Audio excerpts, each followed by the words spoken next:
Like and follow if you love horror.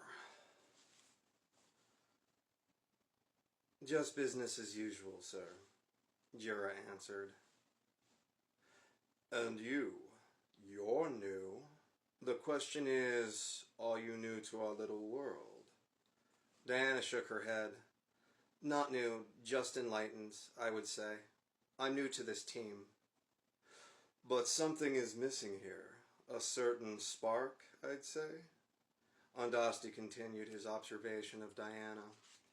You're neutral. Jiro looked a bit glum that Andasti had figured out their newest team member so quickly. Mr. Andasti could read people the way Diana could read a crime scene. He made a point to eyeball the individuals so he could manipulate what he knew about them. Diana's being neutral was enough to give Mr. Andasti something to exploit sometime down the road. He might be a cooperative informant, but he was no ally. Diana wasn't able to read people, but she was one of the best criminal profilers for a reason. What I am has no bearing on what you can do for us, Mr. Andasti, nor what we could do to you without our current arrangement. He laughed. Oh, I like this one. Neutral or not, she's a keeper. All right, down to business. What you want? Need some fine Colombian gold. Not that cut garbage. I want to get high and not sprinkle it on a funnel cake, Joe Jack said, asserting himself alongside Diana's earlier threat. We have interested parties who will know the difference and will not risk disappointing, Diana added, building on it even more. Mr. Andasti laughed deeper and louder. What a mundane request. You could go to a dozen local dealers and get the hard yellow candy. Why bother me? Because you could summon Inti or Ricocha, and we can't take any chances. It must be irresistible, Jira explained. You're trying to throw a party for gods. Andasti looked over the top of his shades at Jira. His eyes were almost black with flecks of amber. You could say that, Joe Jack said. Needless to say, we can't take a back seat to some other rager nearby. Gotta bring the good stuff in with the quickness. Fair enough. Mr. Andasti seemed to mull over the deal in his head. Usual price, Jira? That is acceptable. One stipulation, an addendum to the usual contract. I would like to come to this party and observe, Andasti added with a grin. Absolutely out of the question, Diana said flatly. No deal. He smiled. His smile remained as he leaned back and looked away. Mr. Andasti, be reasonable. There are all sorts of issues with your request that make it quite impossible, Jira said. Now wait, let's hear him out. Joe Jack was marvelously curious as usual. Mr. Shark, why do you want to come? This is absurd, Diana said in protest, but Joe Jack held up a hand. I have certain interest in seeing how a neutral adapts to the life. Andasti rolled his hands around in the air as he mulled over the idea. Besides, I have the product reputation to uphold. My goods are not normally intended for humans. I can't afford to have you mishandling my product and getting some pasty white girl killed. This is highly inappropriate, Diana began. We're already taking a huge risk introducing narcotics into the mix. We can't afford to bring a civilian, even an advisory role. Now, I trust Mr. Shark about as far as I can throw him. Joe Jack didn't even have an issue saying this out loud while observing Mr. Andasti from the corner of his eye. But he could provide ingress to a party we might otherwise have trouble obtaining. Jira caught a slight change in Mr. Andasti's expression. Andasti was losing his patience, especially now that Joe Jack was talking. Though he wore a poker face as plain as slate, Jira could feel the impatience and disdain radiating from him. We're not going to get an opportunity like this again, Jira advised, apparently not afraid to put their cards on the table. Diana just nodded. Then it's settled. Booger sugar, fit for gods, and Mr. Shark gets to babysit. Joe Jack shot his hand across the table to shake. Mr. Andasti didn't shake Joe Jack's hand. He just smiled his pearly whites, now a jagged row of saw-like teeth. Joe Jack withdrew his hand, squinting angrily at the smuggler. My word is my bond, and it's stronger than any silly gesture, Andasti said. Come to this address in an hour. I have a phone call to make. He slid a card across the table. It seemed blank, just a simple, solid black rectangle of stationery.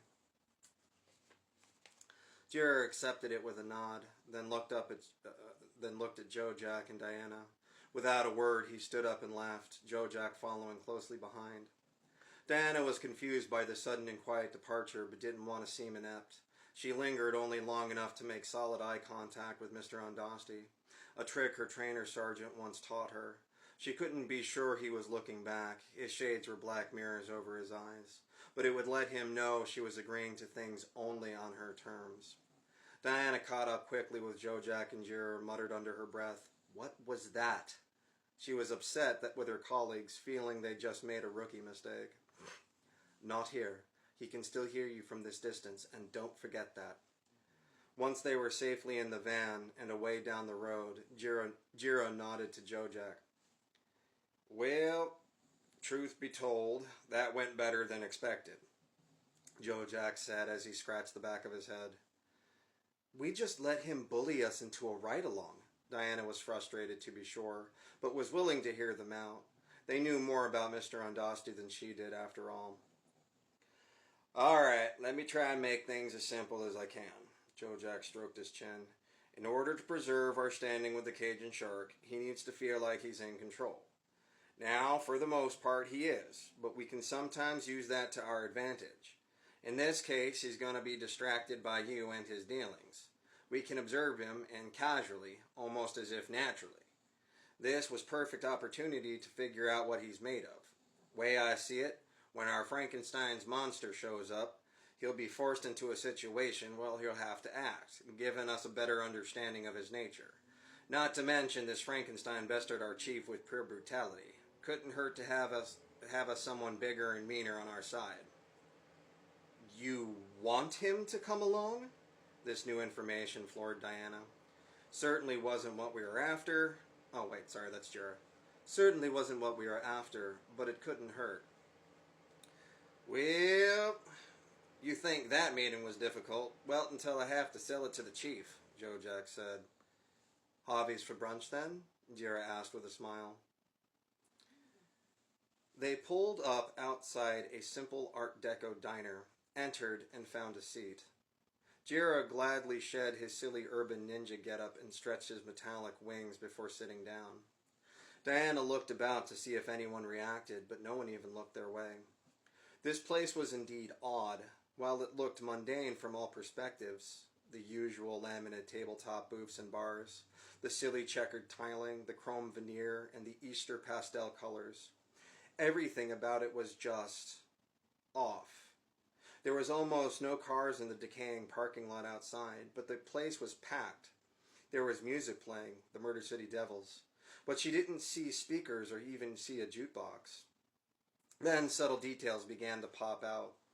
The fellow with the glowing purple eyes at the end of the bar, the gentleman with porcelain skin 2 booths up from where they sat, a lady sharpening her talon-like claws extending from her fingertips with an emery board, her 6-inch stiletto heels growing out of the back of her bare, clawed feet.